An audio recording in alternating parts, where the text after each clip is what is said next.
পেট্রোলের দামে পকেটে আগুন, প্রাণ ওষ্ঠাগত আমজনতার। সাধারণ মানুষের ত্রাহি ত্রাহি অবস্থার মধ্যেই বৃহস্পতিবারও বাড়ল পেট্রোল পণ্যের দাম।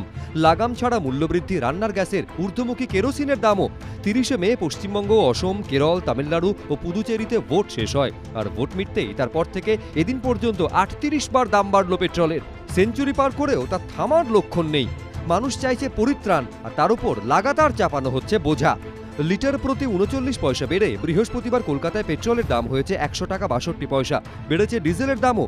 লিটার প্রতি 15 পয়সা বেড়ে কলকাতায় ডিজেলের দাম হয়েছে 92 টাকা 65 পয়সা। বৃহস্পতিবার লিটার প্রতি পেট্রোলের বেস প্রাইস 44 টাকা 97 পয়সা। এর উপর এক্সাইজ ডিউটি বাবদ 32 টাকা 90 পয়সা নেয় কেন্দ্রীয় সরকার। সেলস ট্যাক্স বাবদ রাজ্য সরকার নেয় 19 টাকা 45 পয়সা। কমিশন বাবদ 3 টাকা 3 পয়সা পান পেট্রোল ডিলাররা। অর্থাৎ 100 টাকার মধ্যে 52 টাকারও বেশি চলে যাচ্ছে মোদী সরকার ও মমতা সরকারের কোষাগারে। বুধবার কলকাতায় লিটার প্রতি ডিজেলের বেস প্রাইস 45 টাকা 69 পয়সা। এর উপর এক্সাইজ ডিউটি বাবদ 31 টাকা 80 পয়সা নেয় কেন্দ্রীয় সরকার। সেলস ট্যাক্স বাবদ রাজ্য সরকার নেয় 13 টাকা 15 পয়সা। কমিশন বাবদ 2 টাকা 11 পয়সা পান ডিলাররা। আর সরকারের এই করের বোঝার জেরেই নাভিশ্বাস উঠেছে সাধারণ মানুষের। পাম অ্যাভিনিউয়ের বাসিন্দা সুভাষ দাস আগে স্কুটারে করে অফিস যেতে 500 টাকা খরচ হতো, এখন সেই খরচ প্রায় দ্বিগুণ হয়েছে। তেলের দাম বৃদ্ধি পেয়েছে, যার ফলে বাইকটা চালানো তো দূর কথা, একটু কাছাকাছি যেতেও ভয় লাগে। আমরা যে মাসে 500 টাকা তেলের জন্য দিতাম, এখন সেটা 1000 টাকা হয়ে দাঁড়িয়েছে। বাঘাযতীনের বাসিন্দা সোমদেব চন্দ, তার দাবি আগে পেট্রোলের জন্য মাসে 6000 টাকা খরচ হতো, এখন সেটাই বেড়ে হয়েছে 10,000 টাকা।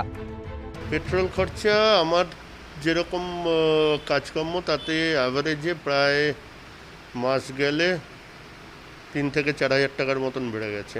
কারণ আমার ধরুন আমি আগে 2000 টাকা করে তেল ভরতাম, তাতে প্রায় 27-28 লিটার মতন তেল হতো। সেটা আজকে 2000 টাকা ভরলে মাত্র 20 লিটার তেল হচ্ছে। তো আমার ডিস্টেন্স যেটা ট্রাভেল করতে হচ্ছে সেটা তো একই রয়েছে, সেটা তো আর কমে যায়নি। তো সেই কারণে আমার তেলের খরচাটা অনেকটাই বেড়ে গেছে। সবকিছুর দাম হু হু করে বাড়ছে, কিন্তু আয় বাড়ছে কোথায়? চন্দ পরিবারের দাবি আগে মাসে সংসার চালাতে 30,000 টাকা লাগতো, এখন সেটাই হয়েছে প্রায় 40,000 টাকা। আমি যে টাকা দিয়ে আমি কিনতাম সারা মাসের বাজার, সেই বাজার দেখলাম প্রায় ডাবল খরচা হয়ে যাচ্ছে আমার কিনতে। এর আগে কিন্তু আমরা কিভাবে কিনতাম, একটা তেল দরকার, তেল তুলে নিয়ে চলে এলাম। কিন্তু সেই জায়গায় আমি গতকাল দেখলাম আমাকে খুঁজে বার করতে হচ্ছে কোন তেলটা পুষ্টিকর, আবার অ্যাট দ্য সেম টাইম সস্তা। উত্তরপাড়ার বাসিন্দা বিজন দাস, ব্যবসার কাজে তাকে বিভিন্ন জায়গায় ঘুরতে হয়। তার বক্তব্য, আগে পেট্রোলের জন্য খরচ হতো 2200 টাকা, এখন সেটাই বেড়ে হয়েছে 3100 টাকা। পেট্রোল, ডিজেল এবং রান্নার গ্যাসের দাম বাড়ার সঙ্গে সঙ্গে সংসার খরচ এক ধাক্কায় বেড়ে গিয়েছে অনেকটাই। 5 মাস আগের তুলনায় এখনকার সংসার খরচের পার্থক্য প্রায় আকাশ পাতাল। আর অন্যদিকে সময়ের সঙ্গে সঙ্গে তাল মেলাতে গিয়ে গ্যাসের পাশাপাশি ব্যবহার করা হচ্ছে মাইক্রোওভেন বা ইন্ডাকশান। আর 4 চাকার বদলে এখন কিন্তু কর্মস্থলে যেতে হচ্ছে অনেক ক্ষেত্রেই 2 চাকার ওপর ভর করে। প্রত্যেকটা মানুষের আয় কমে গেছে, মানুষ তার খরচা কমাচ্ছে বিভিন্ন রকমভাবে সে তার খরচা কমাচ্ছে। কিন্তু তার মধ্যে যদি পেট্রোল, ডিজেল এবং গ্যাসের দাম এইভাবে বাড়তে থাকে, তাহলে খুব মুশকিলের ব্যাপার, মানুষের প্রতিদিনের জীবন নির্বাহ করা খুব সমস্যার ব্যাপার। গাড়ির খরচের পাশাপাশি বেড়েছে সংসার খরচও। 5 মাস আগে যেরকম ছিল তার তুলনায় গ্যাস শুধু তো বাড়েনি, সব কিছুই বেড়েছে। সেখানে সংসার খরচ তো সেখান থেকে আর কমানো যায় না, সেটা ক্রমশ বাড়তেই থাকছে, কারণ মার্কেট যা প্রাইস হয়েছে সেই ওয়াইজ তো সমানে সংসার খরচ বাড়ছে ছাড়া কমছে না। অর্থনীতিবিদদের মতে সংসার খরচ বৃদ্ধির একটা বড় কারণ পেট্রোল পণ্যের মূল্য বৃদ্ধি। পেট্রোল, ডিজেল, বিদ্যুৎ, এগুলোকে আমরা অর্থনীতির ভাষায় বলি অন্তর্বর্তীকালীন পণ্য বা ইন্টারমিডিয়েট গুড। অর্থাৎ এটাকে সরাসরি যে ভোক্তা যেটা কেনেন, ধরো আমি গাড়ি চালাবো, আমি পেট্রোল ভরলাম, এটা হচ্ছে ভোক্তা কিনলেন নিজেই ব্যবহার করবেন বলে। বেশিরভাগ পেট্রোল কিন্তু এইভাবে বিক্রি হয় না। বেশিরভাগ পেট্রোল বিক্রি হয় পণ্য পরিবহনে বা গণপরিবহনে। ফলে সেটার দিয়ে আরেকটা কিছু বানানো হচ্ছে, সেই জিনিসটা বাজারে বিক্রি হচ্ছে। ধরা যাক কারুর 4000 টাকা খরচ ছিল, সেটা এখন 6 কি 6500 যাচ্ছে। এর বেশিরভাগটাই কিন্তু পেট্রোল ডিজেলের দাম বাড়ার কারণে। হয়তো 500 টাকা অন্য কারণে হয়েছে, কিন্তু 2000 টাকা বেড়েছে পেট্রোল ডিজেলের কারণে। দুটো হবে, একটা হচ্ছে প্রত্যক্ষ খরচ, কারণ তেলের দাম যদি ডাবল হয়ে গিয়ে থাকে তাহলে আপনি যদি 20% এমনিতেই মাসে খরচ করেন তাহলে সেটা নতুন দামের ওপর 20% মানে প্রায় ডাবল দিতে হচ্ছে আপনাকে, এটা একটা খরচ। অর্থাৎ আপনার যদি আগে 1000 টাকা খরচ হতো মাসে পরিবহন হিসেবে, তাহলে এখন আপনাকে 2000 টাকা খরচ করতে হবে, এটা একটা সরাসরি খরচ হলো। আর দ্বিতীয়টা হচ্ছে যে তেলের দাম যেগুলোকে ইনফ্লুয়েন্স করে তাদের দাম বাড়ার জন্য আপনার মাসের খরচে কতটা প্রভাব পড়লো, সেটা মোটামুটি আরও 7 থেকে 8%, যেটা আমি হিসেব করে বললাম আপনাকে। অর্থাৎ 5000 টাকার হিসেবে আপনি 7% ধরলে ধরুন 350-400 টাকা অ্যাডিশনাল খরচ হবে। অর্থাৎ আপনার মোট খরচ অ্যাডিশনাল খরচ হয়ে যাবে প্রায় 2000 থেকে 2500 টাকা মতো অ্যাডিশনাল খরচ করতে হবে। একে একে পশ্চিমবঙ্গের সব জেলায় পেট্রোলের দাম সর্বকালীন রেকর্ড গড়ে 100 টাকা পেরিয়ে গেছে। কার্যত গোটা দেশেই এখন এই অবস্থা, যা কোনোদিন হয়নি, এখন তাই হচ্ছে। দিল্লি, মুম্বাই, কলকাতা, চেন্নাই, দেশের 4 মেট্রো শহরেই সর্বকালীন রেকর্ড গড়ে পেট্রোল সেঞ্চুরি হাঁকিয়েছে। ডিজেলও সেই রাস্তায় এগোচ্ছে। কিন্তু বিশ্ববাজারে দাম আগের তুলনায় কম হওয়া সত্ত্বেও ভারতে পেট্রোপণ্যের দাম কেন লাগাতার ঊর্ধ্বমুখী? পরিসংখ্যান অনুযায়ী 2014 সালে ডিজেলের ওপর মনমোহন সরকার এক্সাইজ ডিউটি নিত 3 টাকা 56 পয়সা, কিন্তু এখন মোদী সরকার নেয় 31 টাকা 80 পয়সা। অর্থাৎ ইউপিএ সরকারের তুলনায় পেট্রোলের ওপর এক্সাইজ ডিউটি 800% বেড়েছে, আর ডিজেলের ওপর বেড়েছে প্রায় 250%। গত বছর লকডাউনের সময় বিশ্বজুড়ে পেট্রোপণ্যের চাহিদা কমে যায়, বিশ্ববাজারে কমে অপরিশোধিত তেলের দাম, কিন্তু কেন্দ্র সরকার পেট্রোল ও ডিজেলের ওপর এক্সাইজ ডিউটি বাড়িয়ে দেয়। সম্প্রতি আরটিআই করে জানা গেছে, করোনাকালে পেট্রোপণ্য থেকে কাস্টমস এবং আবগারি শুল্ক বাবদ কেন্দ্রের আয় 56%-এরও বেশি বেড়েছে। পরোক্ষ কর বাবদ 2.88 লক্ষ কোটি টাকা আয় হয়েছে কেন্দ্রের। 2020-21 অর্থবর্ষে পেট্রোপণ্যে আমদানি শুল্ক বাবদ 37,806 কোটি টাকা আদায় করেছে কেন্দ্র। কেন্দ্রীয় আবগারি শুল্ক থেকে 4.13 লক্ষ কোটি টাকা আয় হয়েছে কেন্দ্রের। 5 রাজ্যে ভোট শেষ হলো 29 এপ্রিল। 30 এপ্রিল পেট্রোলের দাম ছিল 90 টাকা 62 পয়সা। আজকে 7ই জুলাই দাঁড়িয়ে 100 টাকা 23 পয়সা, অর্থাৎ ভোটের পর, শুধু ভোটের পর ধরুন 10 টাকা দাম বাড়ছে পার লিটার। আমি বলছি এক্ষুনি আপনি বলবেন তেলের দাম বাড়ায় না, কিন্তু এই 100 টাকা 33 টাকা, একেবারে প্রায় 33 টাকা সরাসরি কেন্দ্রের পকেটে ঢুকছে। আপনি ইলেকশনের পরে রেটটা বলছেন, আর আমি ইলেকশনের আগের একটা রেট বলি, তাও বলুন। পার্টিকুলার ডেট বলছি 12ই ফেব্রুয়ারি। হ্যাঁ, সেদিনকে আসামের তখন অর্থমন্ত্রী ছিলেন হেমন্ত বিশ্ব শর্মা। তিনি রাজ্যের জন্য 5 টাকা পার লিটার ডিজেল পেট্রোল দাম কমালেন। আমরা দেখলাম আমাদের এই রাজ্যের অর্থমন্ত্রী অমিত মিত্র তার ঠিক 10 দিনের মাথায়, মানে 22শে ফেব্রুয়ারি 2021 সালে মাত্র 1 টাকা দাম কমালেন। তা খুব ভালো কথা। আজকে বেচারাম বাবু তিনি গরু গাড়ি করে রাজ্যগুলো কমালো, আমি বলছি কেন্দ্র কি করলো? আজকে 100 টাকার ভেতরে 33 টাকা কেন্দ্রের পকেটে যাচ্ছে। আসছি সেই ক্ষেত্রে রাজ্য সরকারের সারচার্জ বা যে সেস আছে সেইটা কমানো। আমি ব্যাটের প্রসঙ্গে এখানে পার্থদা আছেন, আমি যাব, কিন্তু আমায় বলুন যে লকডাউন যখন শুরু হচ্ছে তখন বিশ্ববাজারে এক্সাইজ ডিউটি একেবারে তলানিতে, সেইখানে 10 টাকা কেন্দ্র সরকার বাড়িয়েছিল, আজকে সেই 10 টাকা অন্তত তুলে নিক। আমি বলছি এ তো অঙ্ক। গোপালবাবু আপনি রাজ্যের উদাহরণ দেখাচ্ছেন, আমার কোনো আপত্তি নেই, পার্থদার কাজ আসবো আমি, কিন্তু আপনি আচরি ধর্ম, আপনারা কি করেছেন, কেন্দ্র কি করেছে?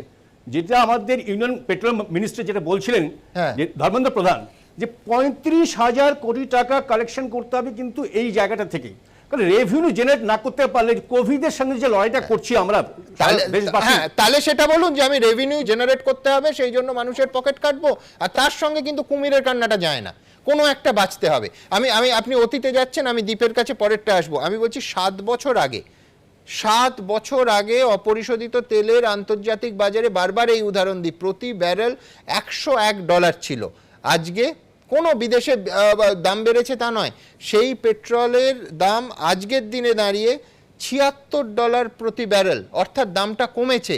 সেখানে যখন $101 ছিল তখন আমাদের দেশে পেট্রোলের দাম ছিল 70 টাকা, আর আজকে দাঁড়িয়ে 100 ছুঁলো। এর কোনো যুক্তি আছে? কোনো অর্থনীতির যুক্তি আছে? কোনো আন্তর্জাতিক বাজারের যুক্তি আছে? দ্বীপ, চতুর্থদশ অর্থ কমিশনের অনুযায়ী 42% কিন্তু রাজ্যগুলো ফেরত পেয়ে যাচ্ছে, অর্থাৎ 33 টাকা যদি কেন্দ্রীয় সরকার নেয় তার থেকে প্রায় 14 টাকা রাজ্য সরকার ফেরত পেয়ে যাচ্ছে।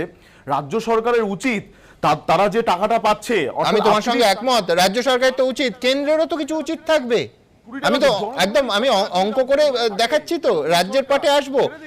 কিন্তু কেন্দ্র যা পাচ্ছে সেটুকু তো ছাড় দেবে না কেন? কেন্দ্রীয় সরকার বিনামূল্যে রেশন দিচ্ছে, বিনামূল্যে ভ্যাকসিন দিচ্ছে, রাজ্য সরকার কি করছে?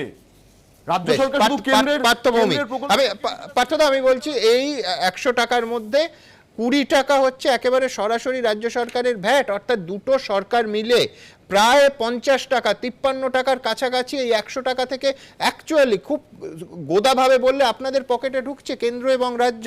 ভ্যাট কমাচ্ছেন না কেন? রাজ্য তো এরপরে, রাজ্য সরকার এরপরে চলতেই পারবে না। কেন্দ্রের কাছে আমাদের প্রায় 60,000 কোটি টাকার পাওনা আছে, কেন্দ্র ইচ্ছাকৃতভাবে বাংলাকে বঞ্চনা করছে।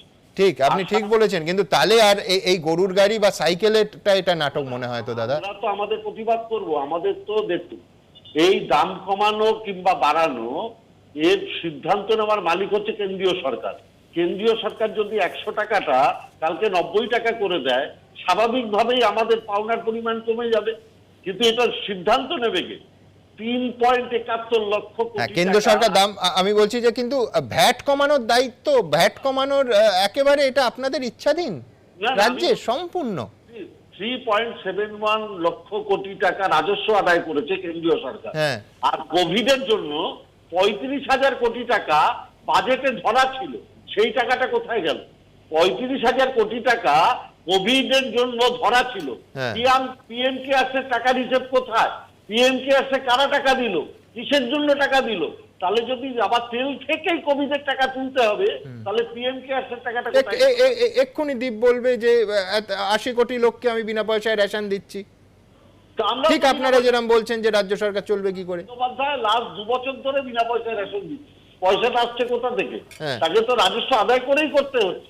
ঠিক, তাহলে বলুন এটা অর্থনৈতিক বাস্তবতা, তাহলে আর গরুর গাড়ি বা সাইকেল কেন চালাচ্ছেন? আমি কৌস্তবের কাছে আসবো। কৌস্তব, সবাইকে আক্রমণ করছে কিন্তু কেউ কারুর পার্টটা মানে ছাড়ছেন না, দুপক্ষই যুক্তি দিচ্ছে যে অর্থনৈতিক বাস্তবতা, সরকার কি করে চলবে। আমি বলছি দুই সরকারের আয় কিন্তু এই প্রত্যেক দিন যে দাম বেড়ে যাচ্ছে তাতে আয়টাও কিন্তু বাড়ছে।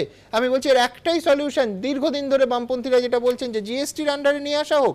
জিএসটি সর্বোচ্চ যদি করও লাগে, আমি যদি 28% লাগলে 12 টাকা মতো, সেখানে 50+ টাকা শুধু করে যাচ্ছে, অথচ জিএসটির জন্য কেউ গলা তুলছেন না। কৌস্তব, বলার কথা ছিল জিএসটির ব্যাপারটা, সেটা তুমি আমি বলে দিলে এই কথাটা না, কথাটা খুব গুরুত্বপূর্ণ। এখানে যে আলোচনা হচ্ছে না, তুমি কেন 20 টাকা ছাড়ছো না, আমি কেন 33 টাকা ছাড়বো, আমি 10 টাকা ছাড়ছি না, এতে মানুষের সমস্যার সমাধান হচ্ছে না। আমি একটা সাধারণ কথা বলছি, একটা বাচ্চা ছেলে আজকে জ্যামে একটু বৃষ্টিতে রাসবিহারীর মোড়ে হাঁটু জল, একটা বাচ্চা ছেলে, আমি তোমাদের গাড়িতে আসতে পারছিলাম না, তোমাদের একটা বাচ্চা ছেলে বাইকে করে আমায় নিয়ে এলো। সে আমায় বলছে দাদা 100 টাকা পেট্রোলের দাম কি করে মাইলেজ বেশি পাওয়া যাবে জানো? তো আমি অবাক হয়ে তাকিয়েছি, কি করে পাওয়া যাবে? বললো মাইল ফলকগুলোকে যদি একটু কাছাকাছি নিয়ে আসা যায় তাহলে মাইলেজটা ভালো পাওয়া যাবে।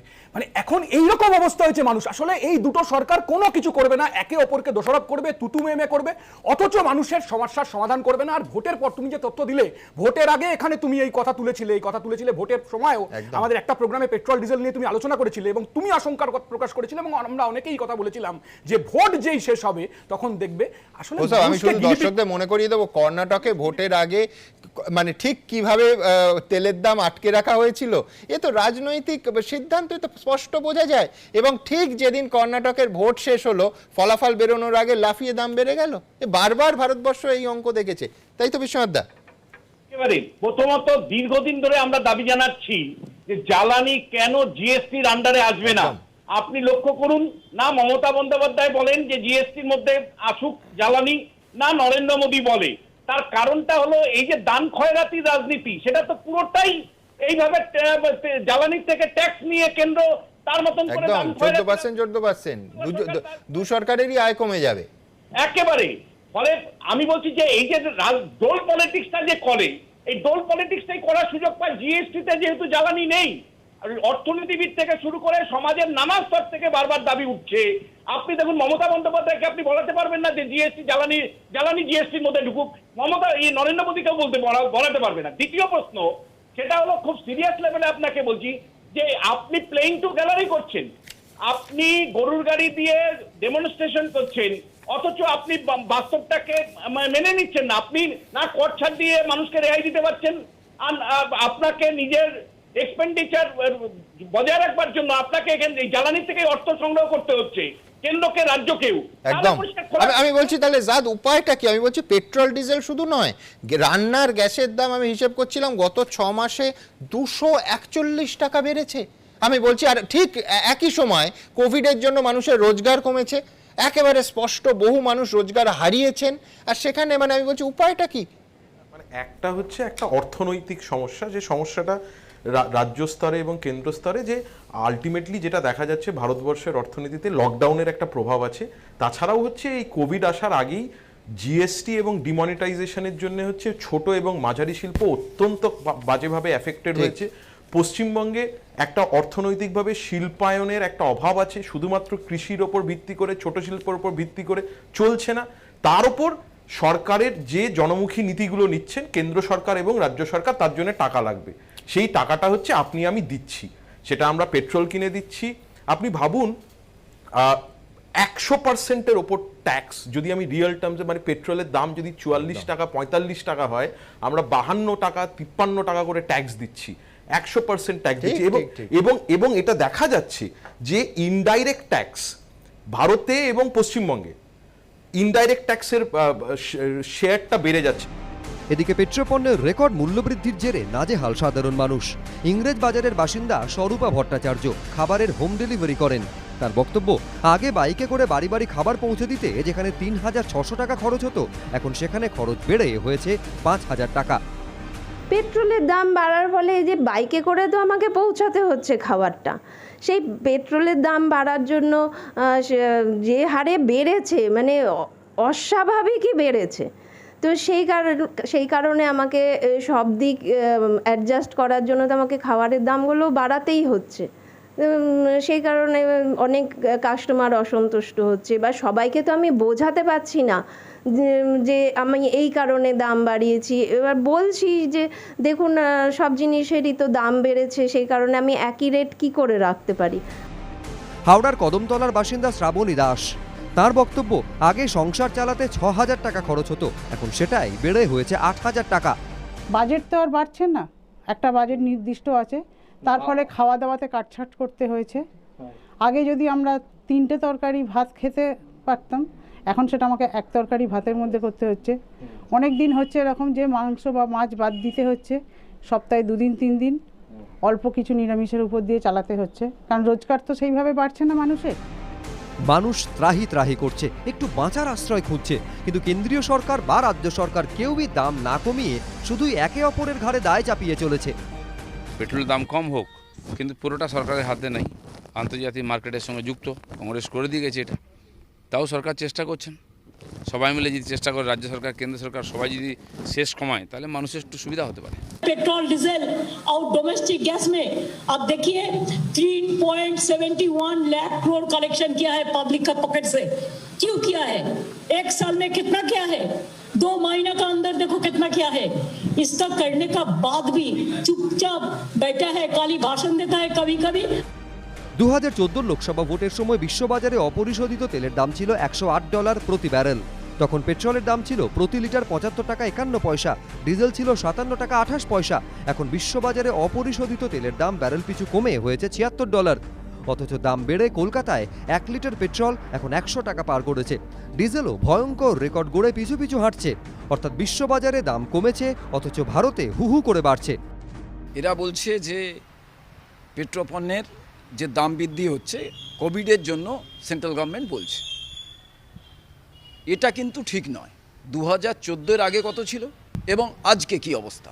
32 টাকা সেন্ট্রাল গভর্নমেন্ট ট্যাক্স নিচ্ছে, আর 25 টাকা হচ্ছে রাজ্য সরকার নিচ্ছে। কেন রাজ্য সরকার এবং কেন্দ্রীয় সরকার একে অপরকে দোষারোপ করছেন, কিন্তু তারা কেউ এগিয়ে এসে এই সিদ্ধান্ত তারা কেউ গ্রহণ করছেন না যে না, এই একটা ভয়ঙ্কর অবস্থায় আমরা আমাদের রাজ্যের যে ট্যাক্স এবং সেন্ট্রালের যে ট্যাক্স সেটাকে আমরা কমিয়ে দিলাম।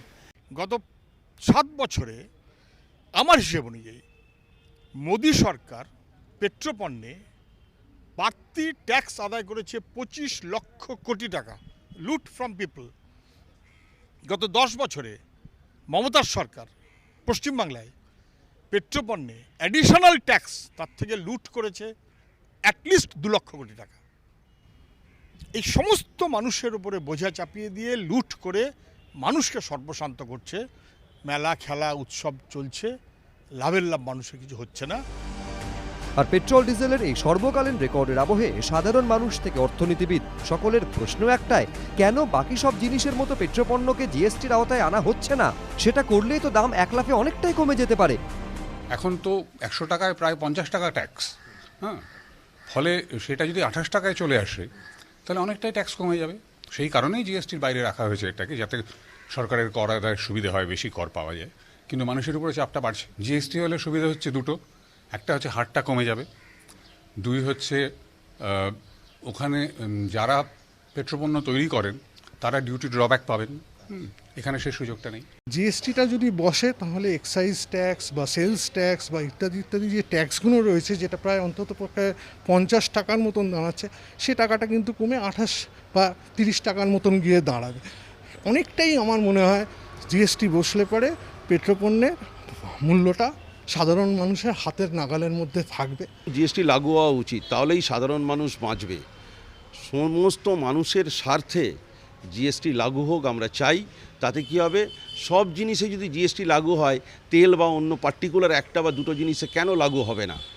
যদি সরকারের সাম্যাবস্থা রাখতে চায়, স্বচ্ছ ভাবমূর্তি রাখতে চায়, তাহলে অবশ্যই সেটাকে মেনটেন করা উচিত যে আমি সব কিছুর মধ্যে এই জিএসটি লাগু করব। কিন্তু সাধারণ মানুষকে সুরাহা দিতে কেন্দ্র কি ভবিষ্যতে এই পথে হাঁটবে? জ্বালানির এই যন্ত্রণা আর কতদিন ভোগ করতে হবে, সেই প্রশ্ন তুলছে মধ্যবিত্তরা। পেট্রোল ডিজেলের মূল্যবৃদ্ধির ফলে সমস্যায় পরিবহন ব্যবসায়ীরা, যাতায়াত করতে গিয়ে বিপাকে পড়ছেন যাত্রীরাও।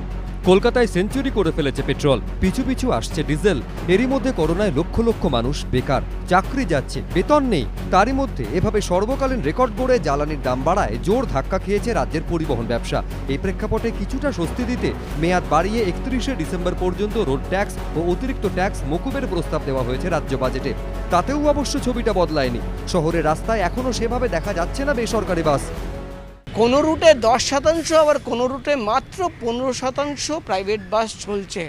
বেশিরভাগ প্রাইভেট বাস ডিপোতে একই ছবি, বেশিরভাগ বাস ডিপোতে দাঁড়িয়ে রয়েছে। সরকার বলছে বাস ভাড়া বাড়ানো যাবে না। বেসরকারি বাস মালিকরা বলছেন যেভাবে পেট্রোল ডিজেলের আগুন দাম, তাতে ভাড়া না বাড়ালে বাস রাস্তায় নামানো সম্ভব নয়। এরই মধ্যে হাতে গোনা যে বেসরকারি বাসগুলি চলছে, তাতে অনেক ক্ষেত্রেই চাওয়া হচ্ছে অতিরিক্ত ভাড়া। হাওড়া কত এখন? 7 টাকা না গো? 7 টাকা ছিল। শুধু একটি রুটের বাস নয়, পরপর 3টি বাসে চাওয়া হলো অতিরিক্ত ভাড়া। হাওড়া কত ভাড়া গো এখন? 15। কত? 7 টাকা ছিল তো গো। 10 টাকা ছিল।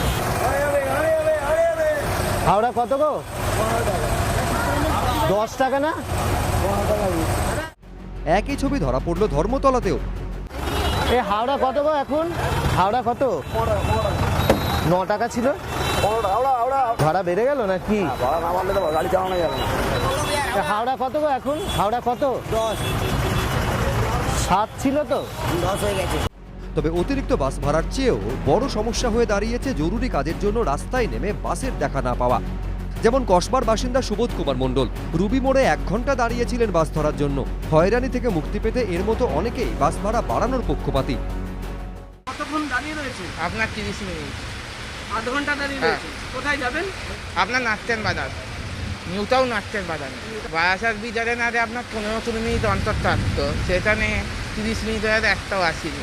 এই গভর্নমেন্টের উচিত আছে একটা মিনিমাম যাদের 8টা ছিল ওটাতে 10টাটা করা, যাতে পাবলিক তো যাতে পরিষেবা পায় আর বাসের মালিকেরা যাতে তারা পরিষেবা দিতে ইচ্ছুক হয়। একই রকম ভোগান্তির শিকার হালতুর বাসিন্দা শুভেন্দু বন্দ্যোপাধ্যায়। কতক্ষণ ওয়েট করছেন? মিনিট 15 হয়ে গেল ওয়েট করছে। প্রাইভেট বাসের সংখ্যা কম? প্রাইভেট বাসের সংখ্যা কম। আমি করুণাময়ী যাব বলে সরকারি বাসের জন্য ওয়েট করছি, পাচ্ছি না। দেখি প্রাইভেট বাস তো একটাও দেখলাম না। আমার মনে হয় ভাড়া বাড়ানোটা যুক্তিযুক্ত, বাড়ানোটা দরকার, তাতে কিছুটা হলেও সুরাহা হবে। অ্যাটলিস্ট বাস তো পাওয়া যাবে, মানে তাতে উঠে লোকে যেতে পারবে। রাজ্য বাজেটে রোড ট্যাক্স ও অতিরিক্ত ট্যাক্স মকুবের প্রস্তাব দেওয়া হলেও তাতে কোনো সুরাহা দেখছে না বাস মালিক সংগঠন ও ট্যাক্সি সংগঠনগুলি। 1 তারিখ থেকে আনলক হওয়ার পর থেকে গণপরিবহন যখন চালু হয় তখন থেকেই বাড়তি ভাড়া নিয়েই চলছে। কেন 7 টাকার ফেয়ারে 28 টাকা ডিজেলের দাম মূল্য বৃদ্ধি পার লিটারের সাথে গাড়ি চলা সম্ভব না। আমি দুটো ভাত দিতে পারবো না, আমি তাকে বলতে পারি না তুমি অনুদান না বলে তুমি কেন কালেকশন করছো। অনুদান নিয়ে সবাই চলছে, যদি কেউ চলতে চায় চলছে, যাত্রীরা যদি দিতে চায় যাত্রীরাও স্বতঃস্ফূর্তভাবে দিচ্ছে। আমরা সেখানেই বলছি গভর্নমেন্টকে একটা এখানে সিলমোহর দিয়ে দেওয়ার জন্য, তাহলে যাত্রীদেরও অসুবিধা হবে না, কোনো বিভ্রান্ত হবে না, কোনো রুটে কম কোনো রুটে বেশি এরকমও থাকবে না। না, এটা অন্যায়, নেওয়া উচিত না। বেসরকারি বাসকে আইন মেনেই চলতে হবে। আমরা চাইছি যে বারবার ওই সংগঠনের সাথে কথা বলেছি, যদিও আকাশ ছোঁয়া তেলের দাম 100 টাকা ক্রস করে গেছে, ডিজেল প্রায় 100 টাকা হতে চলেছে, আকাশ ছোঁয়া তেলের দাম, তবুও আমি মানুষের স্বার্থে তাদের বারবার করে আবেদন করেছি যে এখনই ভাড়াটা বাড়াবেন না, কিছুদিন মানুষ ঠিক থাকুক, লকডাউন ফকডাউন এসব কাটুক, মানুষ কাজে যাক। কিন্তু দুর্ভাগ্য হচ্ছে যে অনেকে বাস নামিয়েছেন, অনেকে নামাননি। যে হারে ডিজেল পেট্রোলের দাম ক্রমাগত বেড়ে চলেছে, সেই কারণে পরিবহন যে রাস্তায় নামবে তার পরিস্থিতি নেই। আমরা তো চাই পরিষেবা দেখ, সেই কারণে আমরা বারবার মুখ্যমন্ত্রীকে বারবার চিঠি দিয়েছি যে ট্যাক্সি ভাড়া কিছু বাড়ানো হোক। আমরা তো পরিষেবা দেওয়ার জন্য তো তৈরি, কেউ তো আর বসে থাকার জন্য নয়, সবারই রুটি রোজগার আছে। যদি রুটি রোজগার করতে নেমে যদি দেখা যায় যে তাদের লোকসান হচ্ছে, তাদের কোনো প্রফিট হচ্ছে না, তারা কি করে সেটা করতে পারে? তো আমরা এর মধ্যে পরিবহন মন্ত্রীকেও চিঠি দিয়েছি, কিন্তু আমরা বসতে চেয়েছি, তার চেয়ে সময় চেয়েছি, কিন্তু উনি কোনো সদুত্তর এখন পর্যন্ত দেননি। শুধু বাস যাত্রীরাই নন, পেট্রোলের দাম যেভাবে রেকর্ড ভাঙছে তাতে ব্যক্তিগত গাড়িও রাস্তায় নামানোর সাহস পাচ্ছেন না অনেকে। এই পরিস্থিতিতে অভিনব পন্থা নিচ্ছেন অনেকেই, যেমন লেকটাউনের বাসিন্দা ব্যবসায়ী বিনীত রুইয়া এবং আরব জৈন, এবং কাঁকুরগাছির বাসিন্দা পেশায় চার্টার্ড অ্যাকাউন্টেন্ট সুমিত মোদি ও ব্রিজেশ হিমাত রামকা। প্রত্যেকের পেশাস্থল ডালহৌসি। কয়েকদিন আগেও যে যার গাড়ি চালিয়ে অফিসে যেতেন, কিন্তু এখন আর সেই উপায় নেই, তাই বিকল্প পন্থা। লেকটাউনের বিনীত আরব বা কাঁকুরগাছির সুমিত ব্রিজেশ, তারা প্রত্যেকেই কয়েকদিন আগে পর্যন্ত প্রত্যেক দিন নিজের গাড়ি করে অফিসে যেতেন, কিন্তু গত কয়েকদিন ধরে তারা নতুন সিস্টেম চালু করেছেন, শেয়ারিং সিস্টেম, এবং তারা প্রত্যেক দিন একজন নিজের নিজের গাড়ি বার করে এবং শেয়ারিং বেসিসে 4 জন সেই গাড়িতে বসে যায়। আমরা 4 জনের সঙ্গে কথা বলবো। আসলে আগে আমরা 6 দিন প্রায় অফিসে যেতাম, কিন্তু এখন পেট্রোলের দাম এত বেড়ে গেছে আর সেরকম কোনো কাজও নেই বলে আমরা সপ্তাহে 6 দিন না গিয়ে মাত্র 3 দিন যাচ্ছি। আর এরা দুজন কাঁকুরগাছিতে থাকে, আমরা দুজন লেকটাউনে থাকি, আর ওনাদের সবার অফিস ওই লাইনেই আছে, আমাদের আশেপাশেই, মানে ওই ডালহৌসি এরিয়াতেই সবাই বসি, তাই আমরা একসঙ্গে বেরিয়ে যাই। একদিন শুধু একটাই গাড়ি বার করি, আর তার মধ্যেই আমরা 4 জন একসঙ্গেই চলে যাই। আর 4 জন গিয়ে ওখানে যে কোনো একজন গাড়ি বার করে, তার জন্য আমাদের সপ্তাহে 3 বারই আমরা শুধু গাড়ি বার করি, আর পরের সপ্তাহে আবার সেই সার্কেলটা আমরা আবার চালু করে দিই। पहले जब अपना गाड़ी लेके जाता था तब अराउंड 7,000 to 8,000 पर मंथ लग जाता था। अब शेयरिंग जा रहा है तो कम लगता है, क्योंकि गाड़ी एक ही दिन निकालना होता है हफ्ता में, सब चांद बाई चांद शेयरिंग करके जाते हैं, तो 2,500 या 3,000 तक लगता है महीना में। তার মধ্যে অর্ধেকের কমে গেছে, মানে বেশি, पहले से और कम हो गया। কিন্তু করোনা আবহে এক গাড়িতে করে 4 জনের যাতায়াত কি স্বাস্থ্যকর? এক্ষেত্রে অবশ্য তারা যথাযথ সুরক্ষাবিধি মেনে চলছেন বলে দাবি 4 বন্ধুর। আমরা এখানে যখন 4 জন বসছি, 4 জনই আমরা পুরো মাস্ক সবসময় আমাদের থাকে। তারপরে আমাদের এখানে গাড়িতেই আমরা স্যানিটাইজারের বোতলগুলো আছে, ওইটা আমরা রেগুলার আমরা ইউজ করছি। আর এটা নয় যে আমরা সবাই সব সেটে সেটে বসে যাই। একটা বড় গাড়ি আছে যেখানে আমরা 6 জন বসতে পারি, ওখানে আমরা 4 জন বসে যাচ্ছি। তাহলে ওই প্রোটোকলটা আমরা পুরোই মেনে চলছি। এটা নয় যে আমরা কিছু খেলা করতে যাচ্ছি বা কিছু করছি। So we are maintaining total protocol. বেরোবার আগে তো গাড়িকে পুরো স্যানিটাইজ করে নেওয়া হয়। সকালে যখন গাড়ি প্রত্যেকেই করেন, যখন আমার টার্ন থাকে আমার গাড়িটা স্যানিটাইজ হবে, যখন এনার টার্ন থাকবে এনার গাড়িটা স্যানিটাইজ করেই গাড়িটা বের হবে। তবে যখন আর বিকেলে যখন ফিরি বা দুপুরে যখন ফিরি, তারপরে যখন গাড়ি পাক হয় নেক্সট ডে বেরোবার আগে আবার গাড়িটা স্যানিটাইজ করেই বেরোয়। কিন্তু এভাবে আর কতদিন? কবে নামবে পেট্রোল ডিজেলের দাম? কবে আবার আগের মতো রাস্তায় নামলেই মিলবে বাস? কবে আবার নিজের শখের গাড়িটা রাস্তায় বের করতে দ্বিতীয়বার কেউ ভাববেন না? আপাতত প্রশ্নগুলির উত্তর ভবিষ্যতের গর্ভে। আজ मेरे पास बिल्डिंगें हैं, प्रॉपर्टी है, बैंक बैलेंस है, बंगला है, गाड़ी है, क्या है तुम्हारे पास? দিবার ছবির এই সংলাপ কে ভুলতে পারে? তবে মধ্যবিত্তরা রসিকতা করে বলছেন, আজ নিজের গাড়ি থাকলেও এই অহংকার দেখানোর জো নেই। পেট্রোলের দাম লিটার পিছু 100 পেরিয়েছে, ডিজেলের দামও 100 টাকা থেকে খুব বেশি দূরে নেই। নিজের গাড়ি থাকলেও তাতে চড়ার আগে 10 বার সে কথা ভাবতে হচ্ছে, না হলে যাতায়াতের খরচে এই সংসারের বাজেট পুরো ওলটপালট। এই পরিস্থিতিতে অনেকে পেট্রোল ডিজেলের বিকল্পের ব্যাপারেও ভাবতে শুরু করেছেন, যেমন সিএনজি চালিত গাড়ি, কারণ পেট্রোল ডিজেলের তুলনায় সিএনজির দাম অনেকটাই কম। বৃহস্পতিবার কলকাতায় 1 লিটার পেট্রোলের দাম 100 টাকা 62 পয়সা, 1 লিটার ডিজেলের দাম 92 টাকা 65 পয়সা আর 1 কেজি সিএনজির দাম 67 টাকা 67 পয়সা। নিউ টাউনের বাসিন্দা রিতেশ ভারওয়াল যে গাড়িটি চালান সেটি পেট্রোলেও চলে, সিএনজিতেও চলে। রিতেশ শুরু থেকেই পেট্রোলে গাড়ি চালাতেন, 2 সপ্তাহ ধরে সিএনজিতে চালাচ্ছেন। তার মতে পেট্রোল ডিজেলের তুলনায় সিএনজিতে গাড়ি চালানো অনেক সাশ্রয়ী।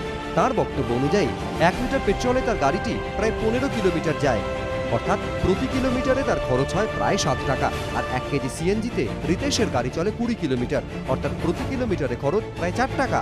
অর্থাৎ পেট্রোলের তুলনায় সিএনজিতে গাড়ি চালাতে প্রতি কিলোমিটারে প্রায় 3 টাকা সাশ্রয় হয়। কিন্তু সমস্যা একটাই, কলকাতায় সিএনজি রিফিলিং স্টেশন মাত্র 2টি, একটি নিউ টাউনে আর একটি গড়িয়ায়। রিতেশ ফেব্রুয়ারি মাসে দিল্লি থেকে বদলি হয়ে কলকাতায় এসেছেন। এখানকার তুলনায় দিল্লিতে সিএনজি স্টেশনের সংখ্যা অনেক বেশি। তার আক্ষেপ, এখানে সিএনজি রিফিলিং পাম্পের সংখ্যা বাড়ালে অনেকেরই সুরাহা হবে। यहाँ पे जब मैं कोलकाता आया तो इनिशियली जब मुझे पता चला, I try to find out, और मुझे बड़ा डिसअपॉइंटमेंट हुआ ये जानकर कि यहाँ पे सीएनजी की फैसिलिटी अवेलेबल नहीं है, Kolkata being a major metropolitan city. Delhi NCR में तो it is very common, because even commercial vehicles जो हैं वो तो you can not run a commercial vehicle on any fuel other than CNG. On an average 3 से 4 kilometre पे आप CNG और सीएनजी पंप मिल जाएगा आपको। There is a whole lot of ecosystem. आपको सीएनजी रिफिलिंग स्टेशन जैसे जिनको सीएनजी पंप कहते हैं उनकी जरूरत पड़ेगी। নিউ টাউনে এই সিএনজি স্টেশনে ভিন রাজ্যের কিছু পণ্য পরিবহন গাড়িও আসে। কলকাতা সহ পশ্চিমবঙ্গে পর্যাপ্ত সংখ্যক সিএনজি স্টেশন না থাকায় তাদেরও সমস্যায় পড়তে হয়। বেশি সিএনজি স্টেশন রয়েছে এমন জায়গা দিয়ে ঘুরে আসতে গিয়ে খরচ বেড়ে যায়। সিএনজিতে চলা গাড়ির পরিবহন খরচটা কীরকম, আসুন সরজমিনে খতিয়ে দেখার চেষ্টা করি। আমার সামনে যে গাড়িটি রয়েছে এই লরি दिल्ली থেকে কলকাতা এসেছে, নিঃসন্দেহে ट्रांसपोर्टेर गाड़ी। आप कहाँ से आ रहे हैं इस गाड़ी को लेकर? दिल्ली से। ये गाड़ी सीएनजी से चलता है? सीएनजी से चलता है। दिल्ली से आने के बाद हम निकलते हैं तो आगरा डलवाते हैं, कानपुर, इलाहाबाद, बनारस, फिर बनारस के बाद हमें बिहार में नहीं मिलता, सीधा रांची जाना पड़ता है या पटना जाना पड़ता है। अगर यही बिहार में हमें हो तो बनारस से जब चलते हैं तो बिहार में डलवाएंगे तो डायरेक्ट हम कलकत्ता आ जाएंगे। अच्छा। लेकिन रास्ते में नहीं है बिहार में, बंगाल में।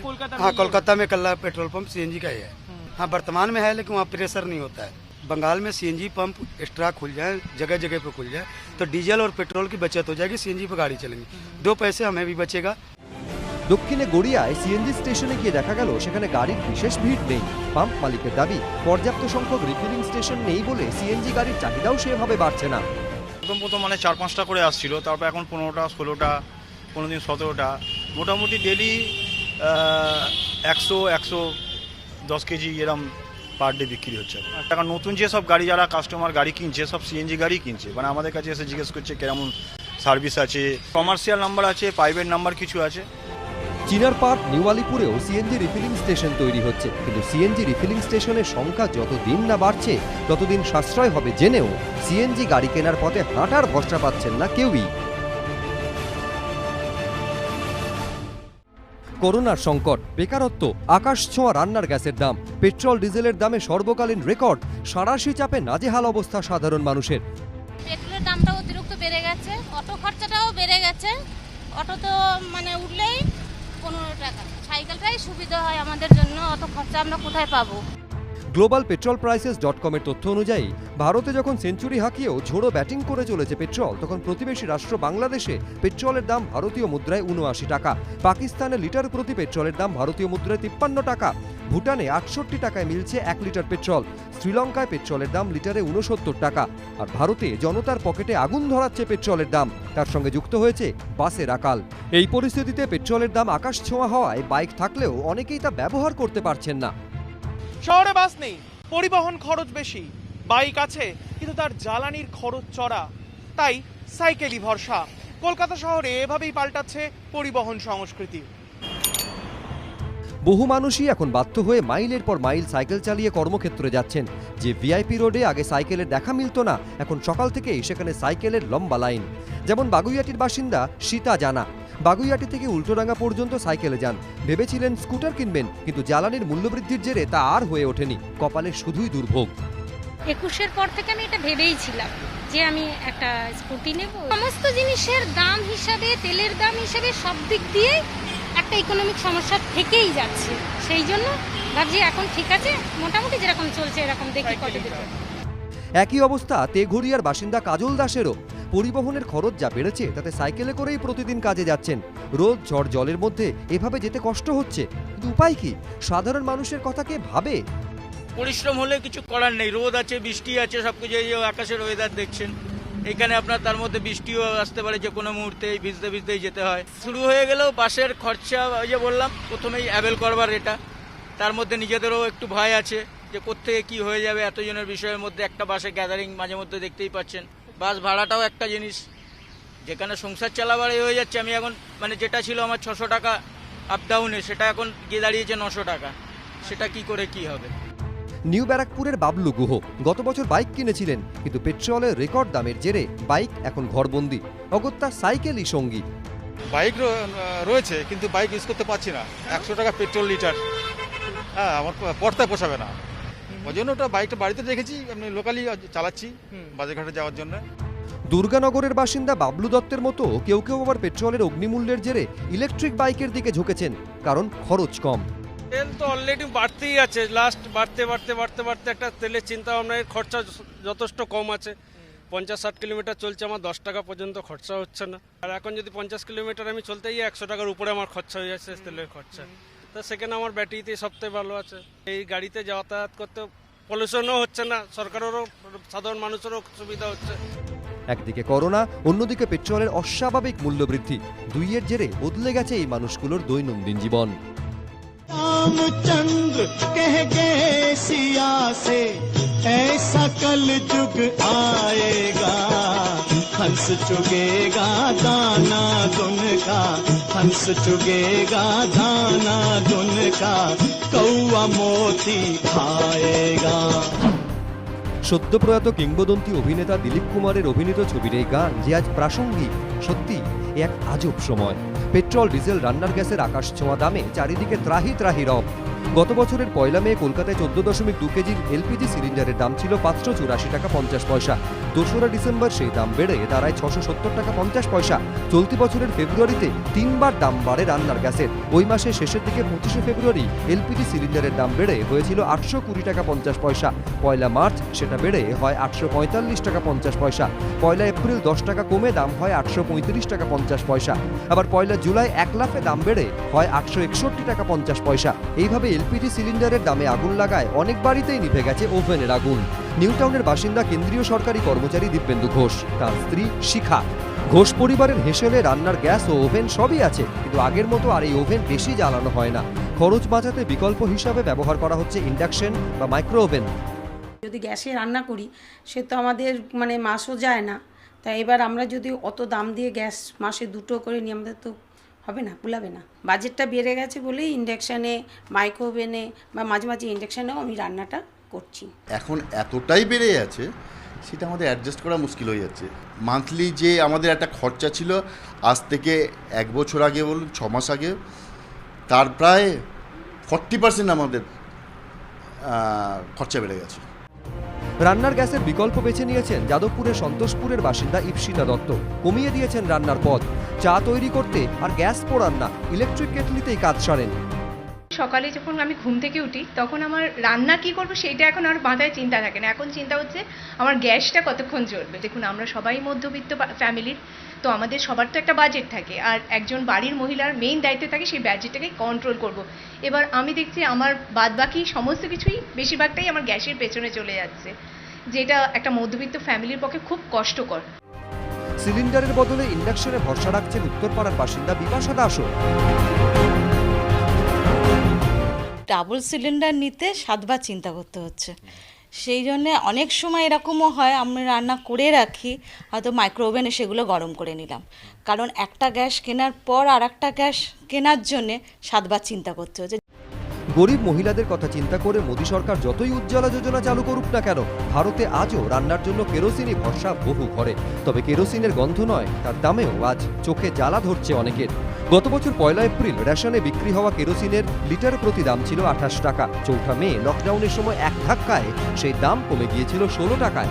1 জুন ফের তা বাড়ে 2 টাকা। তারপর আর কমেনি কেরোসিনের দাম। গত বছরের 2রা জুলাই রেশন দোকান থেকে 27 টাকা কেরোসিনের লিটার কিনতে হতো। চলতি বছরের 3রা মে দামটা 40 টাকায় পৌঁছে যায়। 1 জুন 42 টাকা। 2রা জুলাই প্রতি লিটার কেরোসিনের দাম বেড়ে হয় 44 টাকা। জুলাই মাসে কলকাতাতেই কেরোসিন তেলের দাম 44 টাকা হয়ে গেছে। যদি আমরা গ্রামাঞ্চলে দেখি জেলাগুলোতে দূরত্বর কারণে ট্রান্সপোর্ট বা এইসব কারণের জন্য সেই দামটা গিয়ে 46 বা 48 টাকার মতো হয়ে গেছে। ধরা যেতে পারে রাউন্ড ফিগারে যদি বলি প্রায় 50 টাকা। যে বাড়িতে রান্নার জন্য শুধু কেরোসিনই ভরসা, তাদের রেশন থেকে মেলা তেল দিয়ে কাজ চলে না। ফলে বাধ্য হয়ে খোলা বাজার থেকে বেশি দামে কেরোসিন কিনতে হয়। ফলে আতান্তরে পড়েছে বহু গরিব পরিবার। 44 টাকা হয়ে গেছে, হাফ লিটার তেল দিচ্ছে, তা আমরা রান্না কি করে করব? কি করে গরিবরা কি করে কিনতে পারবে, কি করে খেতে পারবে?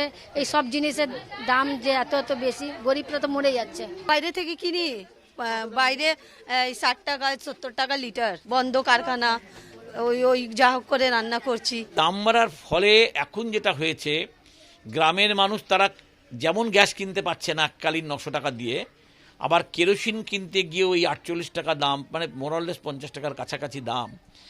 এর ফলে তারা বাধ্য হচ্ছে গাছ কেটে কাঠ জ্বালানো, আগেকার সেই পদ্ধতিতে ফিরে যাওয়া, যাতে দূষণও বাড়ছে, যেটা আমাদের জন্য অত্যন্ত ভয়াবহ একটা ইঙ্গিত। সব মিলিয়ে পেট্রোল, ডিজেল থেকে রান্নার গ্যাস, কেরোসিন, জ্বালানির জ্বালায় জ্বলছে সবাই। পেট্রোল, ডিজেল, রান্নার গ্যাস, কেরোসিনের আগুনে দামের পাশাপাশি শিরোনামে রয়েছে কেন্দ্রীয় মন্ত্রিসভার রদবদলও। বুধবার কেন্দ্রীয় মন্ত্রিসভায় জায়গা পেয়েছেন বাংলার 4 সাংসদ। নিশীথ প্রামাণিককে অত্যন্ত গুরুত্বপূর্ণ দায়িত্ব দেওয়া হয়েছে। তাকে কেন্দ্রীয় স্বরাষ্ট্র প্রতিমন্ত্রী করা হয়েছে, অর্থাৎ অমিত শাহ ডেপুটি। সেই সঙ্গে ক্রীড়া প্রতিমন্ত্রী দায়িত্ব দেওয়া হয়েছে নিশীথ প্রামাণিককে। শান্তনু ঠাকুর জাহাজ প্রতিমন্ত্রী, জন বার্লা কেন্দ্রীয় সংখ্যালঘু উন্নয়ন প্রতিমন্ত্রী, সুভাষ সরকারকে কেন্দ্রীয় শিক্ষা প্রতিমন্ত্রী করা হয়েছে। এর মধ্যে জন বার্লা কেন্দ্রীয় প্রতিমন্ত্রী হিসেবে শপথ নেওয়ার পর ফের পুরনো অবস্থানে দাঁড়িয়ে সুর চড়িয়েছেন। জনগণের দাবি তো কোনোদিন আজ থেকে না, 100 বছর থেকে আছে। জনগণের চাহিদা তো দাবানো যাবে না। উত্তরবঙ্গকে পৃথক রাজ্য বা কেন্দ্রশাসিত অঞ্চল করার তার দাবি ঘিরে যতই বিতর্ক হোক, অবস্থানে অনড় আলিপুরদুয়ারের বিজেপি সাংসদ জন বার্লা। বৃহস্পতিবার কেন্দ্রীয় সংখ্যালঘু বিষয়ক প্রতিমন্ত্রী দায়িত্ব নেওয়ার পরই বুঝিয়ে দিলেন নিজের পুরনো অবস্থানে অনড় রয়েছেন তিনি। জনগণের দাবি তো কোনোদিন আজ থেকে না, 100 বছর থেকে আছে। এখন এটা কেন্দ্র সরকারের কাছে তো সবাই তুলে ধরেছে। আগামী দিন এটা নিয়ে কথাবার্তা হতে পারে। আগে জনগণের চাহিদা তো দাবানো যাবে না, নিশ্চয়ই ওইটা নিয়ে এখন আমার কোনো মন্তব্য নাই। আর এখন যেহেতু প্রথমবার আমি আজকে সামলাচ্ছি, আর আগামী দিন আমি জনগণের জন্য কাজ করতে চাচ্ছি। পৃথক উত্তরবঙ্গ বিতর্কে পাল্টা কেন্দ্রীয় প্রতিমন্ত্রীকে বিচ্ছিন্নতাবাদী বলে আক্রমণ করেছে তৃণমূল। গতকালই মমতা বন্দ্যোপাধ্যায় নিজে জানিয়েছেন যে এরকম বিচ্ছিন্নতাবাদী, বাংলা ভাগ শুধু নয়, বিচ্ছিন্নতাবাদী শক্তির সপক্ষে বিজেপি দাঁড়াচ্ছে। যারা বাংলাকে টুকরো টুকরো করতে যায়, বিগত দিনেও তাদের পাশে দাঁড়াবার চেষ্টা করেছিলেন, ব্যর্থ হয়েছেন। এবার যারা করছেন, প্রথমে বললেন করছে না কেউ কেউ, তারপর সদর্পে মন্ত্রিসভায় স্থান দিয়ে বুঝিয়ে দিলেন এর পেছনে তারাই আছে। আমরাও বলে দিচ্ছি, কোনো মতেই বাংলা ভাগ হতে দেব না। 2রা মে বিধানসভা ভোটের ফল প্রকাশের পর রাজনৈতিক অশান্তিতে তেতে ওঠে বাংলার বিভিন্ন এলাকা। এই প্রেক্ষাপটে উত্তরবঙ্গকে পৃথক রাজ্য বা কেন্দ্রশাসিত অঞ্চলে পরিণত করার দাবিতে সরব হন আলিপুরদুয়ারের বিজেপি সাংসদ জন বার্লা। আমিও চাচ্ছি যে আলাদা রাজ্য হইলেও ভালো, ইউটি হইলে ভালো। इस प्रकार से हमारा कार्यकर्ता का ऊपर, हमारा मेंबर सबका ऊपर और साधारण जनता का ऊपर किस प्रकार का अत्याचार हो रहा है, मैं जरूर बताऊंगा। ये दिल्ली तक मैं ये बात को पहुंचाऊंगा।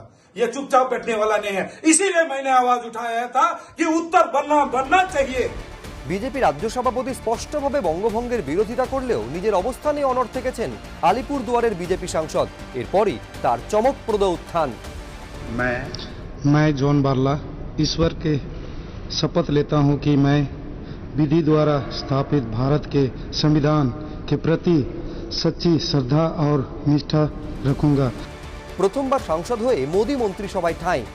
আর বাংলা ভেঙে পৃথক উত্তরবঙ্গ রাজ্য গঠনের দাবি করেছেন যিনি, তাকে প্রধানমন্ত্রী মোদী মন্ত্রী করায় বিজেপির সমালোচনায় যেমন সরব বাম কংগ্রেস, তেমনি তৃণমূলকেও আক্রমণ করতে ছাড়েনি তারা। জন বার্লার কদিন আগে যখন উত্তরবঙ্গ আলাদা রাজ্যর দাবি করেছিলেন, একটা বিচ্ছিন্নতাবাদী দাবি, কোনো সন্দেহ নেই। মানুষের সুখ দুঃখ সুবিধা অসুবিধা অনেক থাকে, কিন্তু এটা বিচ্ছিন্নতাবাদী দাবি, একটা কোনো সন্দেহ নেই। এটি যখন করেছেন বিজেপি নেতারা কেউ কেউ বলার চেষ্টা করলেন যেটা ওর কথা, কিন্তু গতকাল মন্ত্রিসভার ইন্ডাকশনের মধ্য দিয়ে মোদিজি বুঝিয়ে দিয়েছে যে জন বার্লার কথাটাকেই আমি অ্যাকসেপ্ট করছি। যে তৃণমূল এতদিন কামতাপুরী প্রশ্রয় দিয়েছে, গ্রেটার কুচবিহার প্রশ্রয় দিয়েছে, বিরোধীদের আপত্তি সত্ত্বেও গোর্খাল্যান্ড টেরিটোরিয়াল জিটিএ এই নামটা দেবার মধ্য দিয়ে বিচ্ছিন্নতাবাদকে উস্কে দিয়েছে, জেনে বুঝেই বলছি তৃণমূল একই কাজ করেছে, কিন্তু স্টিল পৃথক রাজ্যের দাবির বিরুদ্ধে সবাইকে আমাদের একমত হতে হবে, একজোট হতে হবে। ওরা আগামী দিনে বাজার বুঝে, হাওয়া বুঝে উত্তরবঙ্গের দাবি তুলে ভোটের বাজারকে গরম করবে। যেমন নির্বাচনের আগে দেখলেন এনআরসি আসছে, নাগরিক আইন আসছে, ভোট শেষ হয়ে গেল, এনআরসি বন্ধ, নাগরিক আইনের গল্প বন্ধ। আবার 2024 সালের ভোট আসবে, আবার বাক্স থেকে ধুয়ে মুছে এনআরসি বার হবে, নাগরিক আইন বার হবে, কারণ এগুলো ভোটের বাজারের প্রোডাক্ট। স্বাভাবিকভাবেই উত্তরবঙ্গ উত্তরবঙ্গ উত্তরবঙ্গ আওয়াজ তুলে আগামী দিনে যদি ভোটের বাজারে কিছুটা প্রভাব বিস্তার করা যায়, সে চেষ্টা নিশ্চয়ই তারা করবে। পশ্চিমবঙ্গ নামক এই যে ভূগোল, তার একটা অংশ হচ্ছে উত্তরবঙ্গ। উত্তরবঙ্গ নিয়ে বিভাজনের রাজনীতি করলে বাংলার মানুষ বিজেপিকে সমূলে উৎখাত করবে। একাধিক বড় নামকে টপকে মোদী সরকারের মন্ত্রী। বঙ্গ বিজেপির অন্দরে রাতারাতি হেভিওয়েট। এহেন জন বার্লার মন্তব্যকে ব্যক্তিগত মতামত আখ্যা দিয়েছেন শুভেন্দু অধিকারী। আর একটা পার্টি স্ট্যান্ড, আমাদের রাজ্যের সভাপতি বিজেপির সম্মানীয় তৎকালীন সাংসদ এখন মন্ত্রী জন বার্লা এবং বিষ্ণুপুরের সম্মানীয় সাংসদ সৌমিত্র খায়ের এই যে রাজ্য দ্বিধা বিভক্ত করা বা এলাকার বঞ্চনা নিয়ে যে বক্তব্য ছিল, তাতে আমাদের বিজেপি স্ট্যান্ড ক্লিয়ার করে দিয়েছেন অনেক আগে। বলেছেন যে এই ধরনের কোনো চিন্তাভাবনা, বক্তব্য, দাবি ভারতীয় জনতা পার্টির নেই এবং এটা তাদের ব্যক্তিগত মতামত। সেক্ষেত্রে বিজেপির একজন এমএলএ বা পরিষদীয় দলের নেতা হিসেবে আমার পার্টি স্ট্যান্ড যা, সেটাই আমাদের সকলের বক্তব্য। আমি অধ্যাপক জাদ মাহমুদের কাছে যাব। জাদ, গত 2 মাসের মধ্যে জন বার্লা একবারই জাতীয় সংবাদ মাধ্যমের একেবারে শিরোনামে এসেছিলেন, সেটা হচ্ছে উত্তরবঙ্গকে পৃথক রাজ্য করার তিনি যখন দাবি তুললেন এবং পরবর্তীকালে সেই দাবিতে তার অবস্থান অনড়, সেটাও স্পষ্ট জানিয়ে দিলেন। তারপর বহু ঘন্টা পর রাজ্য বিজেপি অনেক ঢোকটোক গিলে জানানো হলো যে ওটা জন বার্লার ব্যক্তিগত মত, সঙ্গে সঙ্গে কোনো রিয়াকশনও পাওয়া যায়নি। আবার জন বার্লা জানালেন তিনি তার দাবিতে অনড় রয়েছেন। আজ কয়েকদিন কাটার পর তিনি মন্ত্রিসভায় ঠাঁই পেলেন এবং অনেকে বলছেন যে সত্যি এসটি আদিবাসী সমাজের প্রতিনিধি মন্ত্রিসভায় জায়গা পেল, নিঃসন্দেহে অভিনন্দনযোগ্য, কোনো সন্দেহ নেই। কিন্তু আশঙ্কাটা অন্য জায়গায়, যে উত্তরবঙ্গ পৃথক রাজ্য হতে পারে এই যে মত, এটায় সরকারি শিলমোহর পড়ল না তো? জন বার্লাকে ক্যাবিনেটে নেয়ার মাধ্যমে এটাতে একটা সমর্থনের ইঙ্গিত পাওয়া যাচ্ছে না তো? আমাদের এই রাজ্য আবার ভাগ হবে না তো? আশঙ্কাটা বড়। তোমার সময় শুরু এখন। এই আশঙ্কাটা তো একেবারেই থেকে যাচ্ছে, তার কারণ জন বার্লার আমাদের কাছে পরিচিতি খবরের শিরোনামে ঠিক যেমন তুমি বললে যে পৃথক উত্তরবঙ্গের কথা বলে, এবং কলকাতার বা পশ্চিমবঙ্গের যারা নেতৃত্ব তারা তখন বললেন যে না, এটা ব্যক্তিগত মতামত, কিন্তু আজকে বিজেপির কেন্দ্রীয় নেতৃত্ব তাকে মন্ত্রী করেছেন। তার মানে এটা মনে হচ্ছে হয়তো যে বিজেপিতে কেন্দ্রীয় নেতৃত্বের জন বার্লার ওপর একটা শিলমোহর পড়লো। এখন তার সম্পূর্ণ বক্তব্য, তার আর কি রাজনৈতিক ব্যাপার আছে জানি না, কিন্তু এই কথাটাতে যেটা বিজেপি প্রথমে বলেছিল যে আমরা একেবারেই পৃথক রাজ্যের পক্ষে নই, কোথাও হয়তো মনে হচ্ছে যে একটা শিলমোহর পড়েছে। এখন এই সমস্ত সামগ্রিক ঘটনাটা, এই যে সৌমিত্র খাঁয়ের এই মন্তব্য করা, বা একটা তো এক কথাই বললে যে বিজেপিতে একটা বিভাজন মনে হচ্ছে, এবং এই বিভাজনটা যেটা দেখতে পাচ্ছি সেটা হচ্ছে একটা তো আদি, একটা নব্য, আর তার সঙ্গে আরেকটা লেভেল অ্যাড করতে হবে সদ্য নব্য। তার কারণ এই তিনটে লেয়ারের মধ্যে হয়তো কোথাও একটা মানে একটা সংঘাত, এবং সেই সংঘাতটা হচ্ছে নির্বাচন পরবর্তী সময় থেকে। এখন আমি নির্বাচনের দিনের ফলাফলের প্রোগ্রামটার কথা মনে পড়ে যাচ্ছে আমার, যেখানে তুমি আমাকে প্রশ্ন করেছিলে যে দিল্লির নেতারা কি পশ্চিমবঙ্গকে বুঝতে পারেন না, নাকি পশ্চিমবঙ্গ নেতাদের সঙ্গে দিল্লির নেতাদের কোথাও হচ্ছে আন্ডারস্ট্যান্ডিং হচ্ছে না বিজেপিতে। আজকে যা দেখা গেল, আজকে যা হলো সারাদিনে, সেখান থেকে আমার যেটা মনে হচ্ছে যে নির্বাচনের পর থেকেই আজ আরেকটা জিনিস হতে পারে, যেটা মনে হতে পারে সেটা হচ্ছে যে উত্তরবঙ্গে বিজেপি ভালো ফল করেছে, এবং বিজেপি হয়তো সেই ভালো ফল যে জায়গাটা করেছে সেটাকে ধরে রাখতে চায়। যে অঞ্চলে বা যে সম্প্রদায়ের মধ্যে বিজেপির ভালো ফল হয়েছে তাদের থেকে প্রতিনিধিত্ব বাড়ানো হচ্ছে, বাবুল সুপ্রিয়কে ড্রপ করে দেওয়া হচ্ছে। এটা হতে পারে যে তৃণমূলের যে আগ্রাসী মনোভাব, যেখানে আমরা দেখছি তুমি বলছো এই ক্যাবিনেট সম্প্রসারণে পারফর্মার পেরিশ এর নীতি ভিত্তি করে যাওয়া হয়েছে। এখানে হচ্ছে যেটুকু জায়গা আমরা পেয়েছি পশ্চিমবঙ্গে সেটা ধরে রাখার লড়াই চলছে বিজেপি। সেই জন্য হচ্ছে যেখানে যে সম্প্রদায়ের মধ্যে তারা ভালো ফল করেছে বা যে অঞ্চলে করেছে সেখান থেকে প্রতিনিধিত্ব তুলে আনার চেষ্টা করছে। একেবারে ধন্যবাদ জাদ। আমি দীপ বিশ্বাসের কাছে যাব। দীপবাবু, একেবারে এর উল্টো প্রতিযুক্তি, আপনার প্রতিক্রিয়া তো নেবই। আমি এটা স্পষ্ট জানতে চাইবো, দুটো চুম্বক বাক্য তুলবো। জাদ খানিকক্ষণ আগে বলছিল যে দিল্লির সঙ্গে বাঙালি নেতাদের ডিসকানেক্ট, এটা যদি একটা অংশ হয়, নিঃসন্দেহে উত্তরবঙ্গকে পৃথক রাজ্যের দাবি এমনটা স্বীকৃতি পেল না তো এই মন্ত্রিসভা সম্প্রসারণে এবং সেই মন্ত্রিসভায় জন বার্লাকে নেয়ার ক্ষেত্রে? আপনার সময় শুরু এখন। নমস্কার সুমনদা। নমস্কার। বিজেপি একটি সর্ববৃহৎ রাজনৈতিক দল, এবং বিজেপির যে আদর্শ সবার প্রথম দেশ, তারপরে দল, তারপরে ব্যক্তি। এবং আমি বলি বিজেপি হচ্ছে ত্যাগ তপস্যা বলিদানের পার্টি। শ্যামাপ্রসাদ মুখার্জি এই পশ্চিমবঙ্গের সৃষ্টিকর্তা। তিনি পাকিস্তানকে, পূর্ব পাকিস্তানকে ভাগ করে এই পশ্চিমবঙ্গের জন্ম দিয়েছিলেন।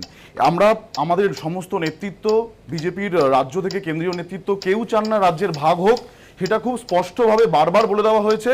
দেখুন, আজকে জন বার্লা একজন জনপ্রতিনিধি, তিনি জনগণের মুখ, তিনি নির্বাচিত হয়েছেন জনগণের ভোটে। অতএব তিনি জনগণের যে আওয়াজ সেইটা কেবলমাত্র তুলে ধরেছেন। তিনি কিন্তু রাজ্যের ভাগ চাইছেন না, তিনি বলছেন জনগণ যেটা বলছে সেই কথা। তা তিনি এই কথাগুলো কেন বলছেন? দীপ, আমি বলছি সংখ্যার বিচারে, এলাকার বিচারে, জনসংখ্যার বিচারে তার থেকে ঢের বেশি মানুষ হলপ করে বলতে পারি পশ্চিমবঙ্গ রাজ্য ভাগ চায় না। একেবারে রক্তক্ষরণের আশঙ্কায় তাদের বুক কাঁপছে। বারবার উত্তরবঙ্গ বঞ্চিত হয়েছে। আজকে এইমস, এই সমস্যার সমাধান রাজ্য ভাগ, আলাদা উত্তরবঙ্গ তো বিজেপি চাইছে না। এই ভাঙতে ভাঙতে দীপ, আপনি দীপ বিশ্বাস আপনার পাড়াটাকে আলাদা রাজ্য বলবেন, আমি যেখানে থাকি বলবো এটা আলাদা রাজ্য করতে হবে, এটা পৃথক দক্ষিণ কলকাতা রাজ্য। এর কোনো শেষ নেই। এইভাবে উন্নয়ন হবে? ভ্যাকসিন দেওয়া হচ্ছে, ভ্যাকসিন লাগানোর জন্য 315 টাকা দিতে হচ্ছে। আজকে উত্তরবঙ্গের জন্য যে এইমস, সেই এইমসকে সরিয়ে কল্যাণীতে করা হলো। আপনারা সেটা নিয়ে বলুন।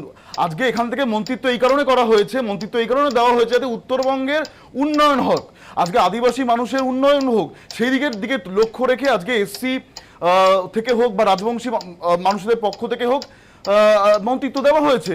এটা নিয়ে জলঘোলা করার কারণ নেই। জন বার্লাকে মূলত পুরস্কার দেওয়া হলো যেহেতু তিনি বাংলাকে ভাগ করতে চেয়েছেন, অর্থাৎ সেই বিভাজনের রাজনীতি। জন বার্লাকে মন্ত্রী করে ভারতীয় জনতা পার্টি তাদের যে মনের ইচ্ছে সেটা মানুষের সামনে প্রকাশিত হলো যে তারা আসলে বাংলাকে ভাগ করতে চাইছে। হতে পারে এটা বিজেপির নিজের দলের ব্যাপার, কাকে মন্ত্রী করবে কাকে করবে না। কারণ যেটা কেন্দ্রীয় সরকার, অ্যাকচুয়ালি তার মন্ত্রী হচ্ছে দুজন, একজন নরেন্দ্র মোদী আর একজন অমিত শাহ। তাদের ইচ্ছেতেই সব চলে। নরেন্দ্র মোদী স্বাস্থ্যমন্ত্রী, নরেন্দ্র মোদী প্রতিরক্ষা মন্ত্রী, নরেন্দ্র মোদী স্বরাষ্ট্রমন্ত্রী, নরেন্দ্র মোদী শিক্ষামন্ত্রী। অর্থাৎ তার যখন যাকে ইচ্ছা হয় তখন তাকে সরিয়ে দেন, যেরকম ভাবে বাবুল সুপ্রিয় কিংবা দেবশ্রী চৌধুরীকে সরিয়ে দেওয়া হয়েছে। পার্থদা, বিজেপি ঠিক এই কথাটাই বলে যে রাজ্য সরকারের একজনই মন্ত্রী, তিনি মুখ্যমন্ত্রী, তিনি মমতা বন্দ্যোপাধ্যায়। না, আমিও তো একই কথা বলছি। কেন্দ্রীয় সরকারের একজনই মন্ত্রী, দুজন, একজন পুরো একজন হাফ। পুরো হচ্ছে নরেন্দ্র মোদী, হাফ হচ্ছে অমিত শাহ। এবং তারা এই যে আপনি যদি বলেন উত্তরবঙ্গ, দেবশ্রী চৌধুরীকে সরিয়ে দেওয়া হল। তিনিও তো RSS এর একদম প্রথম সারির নেত্রী বলে আমি জানতাম, এবং তিনিও তো উত্তরবঙ্গে রিপ্রেজেন্ট করেন। তার বদলে যাকে নিশীথ প্রামাণিক করা হয়েছে তার শিক্ষাগত যোগ্যতা কি এক এক জায়গায় এক এক রকম লেখা। আপনি যদি পার্লামেন্ট হাউসে যান তাহলে দেখবেন এক ধরনের শিক্ষাগত যোগ্যতা লেখা, আবার আপনি যদি তার নিশীথ যতদিন তৃণমূলে ছিল এই কথাটা বলেননি তো? না, আমি তো জানবো কি করে যতক্ষণ সে নমিনেশন ফিল আপ না করছে। পার্লামেন্টে এক ধরনের লেখা, সেখানে সে গ্র্যাজুয়েট, আর যখন নমিনেশন ফিল আপ করেছিল তখন সেখানে লেখা হায়ার সেকেন্ডারি। তাহলে এই যে দ্বিচারিতা, কোনটা ঠিক এটা তো প্রমাণ করতে হবে। নিশীথ প্রামাণিকের এগেনস্টে সিবিআই এর কেস ছিল যে সে আর্মস রাখে, তাকে মন্ত্রী করা হলো। আগে ছিলেন সাংসদ, এখন কেন্দ্রীয় মন্ত্রীও। এই পরিস্থিতিতে জন বার্লার পৃথক উত্তরবঙ্গের দাবি ঘিরে এবার জল কত দূর গড়ায় সেদিকেই নজর রাজনৈতিক মহলের। জন বার্লার পাশাপাশি বুধবার কেন্দ্রীয় প্রতিমন্ত্রীর দায়িত্ব পেয়েছেন এই রাজ্যের আরও 3 সাংসদ। অন্যদিকে মোদী সরকার থেকে বাদ পড়েছেন বাংলার 2 সাংসদ। Babul Supriyo out, Nisith Pramanik in. Debasree Chaudhuri out, John Barla, Subhas Sarkar, Shantanu Thakur in. গত 7 বছর ধরে কেন্দ্রের একাধিক মন্ত্রকের দায়িত্ব সামলানো নরেন্দ্র মোদীর পছন্দের পাত্র বলে পরিচিত বাবুল সুপ্রিয়র বাদ পড়ার দিনই সবচেয়ে বড় চমক নিশীথ প্রামাণিকের ধূমকেতুর গতিতে উত্থান। প্রধানমন্ত্রীর গুডবুকে ঢুকে পড়েছিলেন আগেই, এবার কেন্দ্রীয় মন্ত্রিসভায় গুরুত্বপূর্ণ একাধিক মন্ত্রকের দায়িত্ব পেলেন তৃণমূল ছেড়ে গেরুয়া শিবিরে যাওয়া কোচবিহারের 35 বছরের এই বিজেপি সাংসদ। কেন্দ্রীয় স্বরাষ্ট্রমন্ত্রী অমিত শাহ ডেপুটি হওয়ার পাশাপাশি কেন্দ্রীয় ক্রীড়া প্রতিমন্ত্রীরও দায়িত্ব পেয়েছেন নিশীথ প্রামাণিক। বৃহস্পতিবার নর্থ ব্লকে গিয়ে দায়িত্বভার বুঝে নেন নিশীথ প্রামাণিক। অমিত শাহজির মতন একজন অভিভাবক সঙ্গে কাজ করার সুযোগ পেয়ে আমি নিজেকে সৌভাগ্যবান বলে মনে করছি। আগামী মাননীয় নরেন্দ্র মোদীজির কর্মযজ্ঞে সামিল হয়ে একেবারে নিজের সর্বশক্তি দিয়ে ভারতবর্ষের উন্নয়নের জন্য প্রত্যেকটি মানুষের সমস্যার কথা শুনে তাদের পাশে দাঁড়াবার চেষ্টা করব, যাতে ভারত আবার জগৎ সভায় শ্রেষ্ঠ আসন গ্রহণ করে। তার জন্য যা যা করণীয় একজন ভারতবর্ষের একজন নাগরিক হিসেবে সেই চেষ্টা আমি করব, এবং সেই সঙ্গে সঙ্গে যে গুরু দায়িত্ব আমাকে দিয়েছে সেই গুরু দায়িত্ব পালন করবার চেষ্টা করব, পালন করব। নিশীথের দায়িত্বভার গ্রহণের কিছুক্ষণ পরই টুইট করে আক্রমণ করেন তৃণমূলের রাজ্যসভার সাধারণ সম্পাদক কুণাল ঘোষ। তার অভিযোগ, অপূর্ব নতুন কেন্দ্রীয় স্বরাষ্ট্র প্রতিমন্ত্রী হলেন এমন একজন যার নামে খুন, খুনের চেষ্টা, চুরি, শ্লীলতাহানি, প্রতারণা, বেআইনি অস্ত্র আইন সহ 13টি ক্রিমিনাল কেস রয়েছে। নিশীথ প্রামাণিকের কেসগুলো আপনারা একটু বার করুন প্লিজ। আর্মস পাচার কেস কার এগেনস্টে আছে, অন্য অন্য কেস কার এগেনস্টে আছে। সুতরাং ডাকাতের হাতেই প্রশাসন যখন চলে যাবে তখন কি অবস্থা হবে ভারতবর্ষের। স্বরাষ্ট্রমন্ত্রী তিনি এনকাউন্টার কেসে ছিলেন, যদি সেন্ট্রাল গভর্নমেন্টে না আসতো তাহলে এতদিনে কনভিকশন হয়ে যেত, ক্লিন চিট পেয়ে গেলেন। সুতরাং এরাও এসছে, এদেরও ক্লিন চিট পেয়ে যাবে। পাল্টা লড়াকু সাংসদরা মন্ত্রী হলে উন্নয়নের গতি বাড়বে বলে দাবি করছে বিজেপি। খুব গুরুত্বপূর্ণ দপ্তরেই সবাইকে দেওয়া হয়েছে, 4 জনই আছেন, কাজ শেখা এবং কাজ করার খুব সুযোগ আছে। আমার মনে হয় নিশীথকে এই জন্য 2টো দপ্তর আছে, স্পোর্টস, ইয়ং ম্যান, যুব নেতা। আমার মনে হয় বাংলা স্পোর্টসের যা দুরবস্থা তার জন্য তিনি যদি চেষ্টা করেন এখানে খুব লাভ হবে। আর যেহেতু হোম ডিপার্টমেন্টে আছেন, পশ্চিমবঙ্গে সুরক্ষা ইত্যাদি বা সিকিউরিটি থ্রেট সবচেয়ে বেশি। বাংলাদেশের 1000 কিলোমিটার বর্ডার এখনও খোলা আছে। আমার মনে হয় সেটা আমাদের কাছে একটা অপরচুনিটি। তিনি পশ্চিমবঙ্গকে সুরক্ষিত করার জন্য বা এখানকার যে ধরনের অ্যান্টি ন্যাশনাল অ্যাক্টিভিটি হচ্ছে সেটা সরকারকে সম্মুখ জানিয়ে তারা একটা বিধান করতে পারবেন, এটা আমাদের আশা। নিশীথের পাশাপাশি এদিন দায়িত্ব বুঝে নেন কেন্দ্রীয় সংখ্যালঘু বিষয়ক প্রতিমন্ত্রী জন বার্লা, কেন্দ্রীয় শিক্ষা প্রতিমন্ত্রী সুভাষ সরকার। এই প্রেক্ষাপটে বাংলা থেকে মোদী মন্ত্রিসভায় জায়গা পাওয়া 4 প্রতিমন্ত্রীকে কটাক্ষ করেছেন তৃণমূলের রাজ্য সাধারণ সম্পাদক কুণাল ঘোষ। টুইটারে কুণাল লিখেছেন, পূর্ণমন্ত্রী নন, বাংলা থেকে 4 রাষ্ট্রমন্ত্রী, তাদের মন্ত্রিত্বের শুভেচ্ছা। তবে দামি মানিব্যাগ রাখলেই অচল পয়সা কি আর সচল পয়সা হয়? বাবুল, দেবশ্রী রাজ্যকে কি দিয়েছেন হিসেবটা চান? বুঝবেন নতুনদের এই সান্ত্বনা পুরস্কারের দাম কতটুকু। ভোটের যে অঙ্কে এই খেলা, সে অঙ্ক মিলবে না। বাংলার মানুষ 18 জন এমপি করেছেন, তার মধ্যে এই নিয়ে 6 জন হয়ে গেলেন মন্ত্রী। আর আমাদের সব মিলিয়ে এমপিদের মধ্যে এখন 7 জন এরকম ব্যক্তি যারা কেন্দ্রে মন্ত্রী হয়েছেন। অভিজ্ঞতা বাড়ছে ধীরে ধীরে, সবাইকে বিভিন্ন, কেউ সংগঠনের কাজ করছেন, কেউ প্রশাসনের কাজ করছেন, সার্বিকভাবে আর কার্যকর্তাদের যোগ্যতা বৃদ্ধি, অভিজ্ঞতা বৃদ্ধির জন্য এই ধরনের রিসাফলিং হয়েই থাকে। সেই প্রসেসের মধ্যে আমরা আছি। আর এবারে আমাদের আনন্দের কথা যে 4 জন মন্ত্রী হয়েছেন একসঙ্গে। মোদী মন্ত্রিসভায় রদবদলের দিনে রাজ্য বিজেপির অন্দরে সৌমিত্র খাঁর গলায় যেভাবে বিদ্রোহের সুর শোনা গেছে, তাতে প্রশ্ন উঠছে বঙ্গ বিজেপির অন্দরে কি মতানৈক্য তৈরি হয়েছে? মন্ত্রিসভা থেকে বাদ পড়ার পর আসানসোলের বিজেপি সাংসদ বাবুল সুপ্রিয়র ফেসবুক পোস্ট ও তার প্রেক্ষিতে দিলীপ ঘোষের কড়া প্রতিক্রিয়া ঘিরে এই প্রশ্নই জোরালো হয়ে উঠেছে। বুধবার মন্ত্রিসভা রদবদলের আগে ফেসবুক পোস্টে বাবুল সুপ্রিয় লেখেন, ধোঁয়া যখন আছে তখন নিশ্চিতভাবে এই কোথাও আগুনও লেগেছে। এরপরই ফেসবুকে তিনি লেখেন, হ্যাঁ, আমাকে পদত্যাগ করতে বলা হয়েছে এবং আমি তা করেছি জানিয়ে পাল্টা কড়া বার্তা ছুড়ে দেন দিলীপ ঘোষ। তাকে যদি ওখান থেকে স্যাক করা হতো, ওটা কি ভালো না? এটা পদ্ধতি হচ্ছে যে আপনি পদ ছেড়ে দিন, অন্য কাউকে দায়িত্ব দেওয়া, আপনাকে অন্য কাজ দেওয়া হবে। সবাই তাই করেন। 12 জন মন্ত্রী পদত্যাগ করেছেন, কেউ তো এরকম লেখেননি। পাল্টা বাবুলের বাদ পড়া নিয়ে কৌশলী সুর শোনা গিয়েছিল তৃণমূল নেত্রীর গলায়। আজকে বাবুল সুপ্রিয় খারাপ হয়ে গেছে। রাজবংশীয় মহিলাটা যিনি ওদের মন্ত্রী ছিল, তাকেও নাকি শুনেছি রিজাইন করতে বলেছে, সেও আজকে খারাপ হয়ে গেছে। এই প্রেক্ষাপটেই বৃহস্পতিবার নিজের ফেসবুক পোস্টের ব্যাখ্যা দিয়েছেন Babul Supriyo. When there is smoke, there is fire. এটা রিউমারের ক্ষেত্রে বলা হয়, যখন গুজব ওড়ে সেই ক্ষেত্রে বলা হয়। ওই লাইনটা লিখে বলে আমি বলেছিলাম যে হ্যাঁ, এটা সত্যি, I have been asked to resign and I have. আমি যদি এইটার দুটোরই ভুল ব্যাখ্যা হচ্ছে, এক, when I am saying কি when there is smoke, there is fire, এটা আমি গুজব ওড়ার কথা বলছি। এতে বিজেপির অন্দরে কোনো আগুন লেগেছে এটা একদমই নয়। মানে এটা কি বলবো আমি, এটার কোনো ব্যাখ্যা দেওয়ার প্রয়োজন আছে বলে আমি মনে করি না। এটা যারা পড়ছে তারা নিশ্চয়ই বুঝতে পারছে। দুই হচ্ছে যে আপনি কি নিজে থেকে ইস্তফা দেন, আপনি কি বলেন যে আমি ইস্তফা দিলাম, তা নয়। সকালবেলা আমাদের পার্টির যেরকম নিয়ম, খুব খুব ভালোবাসার সঙ্গে আপনাকে পার্টি থেকে ফোন করে, বিজেপি প্রেসিডেন্টই করেন, নাড্ডাজি করেন, এবং বলেন যে তুমি 7 বছর মন্ত্রী ছিলে, এবার তোমাকে আমার সংগঠনের কাজে লাগাতে চাই। এটাই তো পার্টির নিয়ম। তো পার্টি যখন আপনাকে বলে যে তুমি, আমরা বিজেপিতে এইভাবেই করা হয়, সেই জন্য সব জায়গাতেই বোধহয় তাই হয়। তো সেই জন্য কারোকে উনি যেটা বলেছেন যে বরখাস্ত করলে কি ভালো হতো, সেটা আমার মনে হয় কেউ ওটা ওনাকে পড়ে শুনিয়েছে। তো ওটা আমার সঙ্গে এক্ষুনি কথা হলো, ওটা উনি মানে ব্যাপারটা ঠিক বোঝেননি। মানে যেটা আমি বলতে চেয়েছি, আমি এটাই বলতে চেয়েছি যে আমাকে ইস্তফা দিতে বলা হয়েছে এবং আমি ইস্তফা দিয়েছি। যেটা আমরা বলি যে I have been asked to resign, I have tendered my resignation. আমি পদত্যাগ করলাম, এটা তো নয়। আমাকে পদত্যাগ করতে বলা হয়েছে, ভালোবাসার সঙ্গে বলা হয়েছে, এবং আমি পদত্যাগ করেছি। এটাই হচ্ছে ব্যাপার। না, এটা যে কোনো সংগঠনের পদ্ধতি বলা হয় যে আপনি রিজাইন করুন, আপনাকে অন্য কাজে লাগানো হবে। আর আমাদের পার্টিতে এটা চলতেই থাকে, নতুনদের সুযোগ দেওয়া, তাদের প্রশাসনিক অভিজ্ঞতা নেই।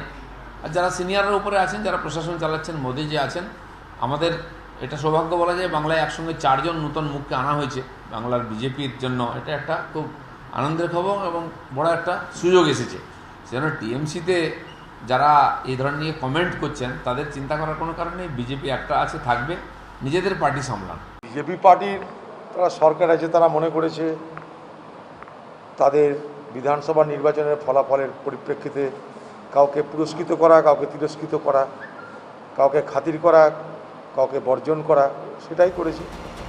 আসানসোল থেকে দুবারের সাংসদ বাবুল সুপ্রিয় 2014 সালে তার হয়ে প্রচারে এসে খোদ মোদির সেই উক্তি সবার নজর কেড়েছিল, মুঝে পার্লামেন্ট মে বাবুল চাহিয়ে। সেবার আসানসোল রাজনীতিতে নবাগত বাবুল সুপ্রিয়কে জিতিয়েছিল। এরপর গত লোকসভা ভোটেও জয়ী হন তিনি, ফের মন্ত্রী হন, কিন্তু এবার বাদ পড়েছেন তিনি। তারপর তার ফেসবুক পোস্ট ঘিরে বেঁধেছে বিতর্ক। বাবুল সুপ্রিয়র পাশাপাশি আরেক বিজেপি নেতার ফেসবুক পোস্ট এবং ফেসবুক লাইভ ঘিরেও বুধবার রাজ্য রাজনীতিতে আলোড়ন পড়ে যায়। তিনি সৌমিত্র খাঁ।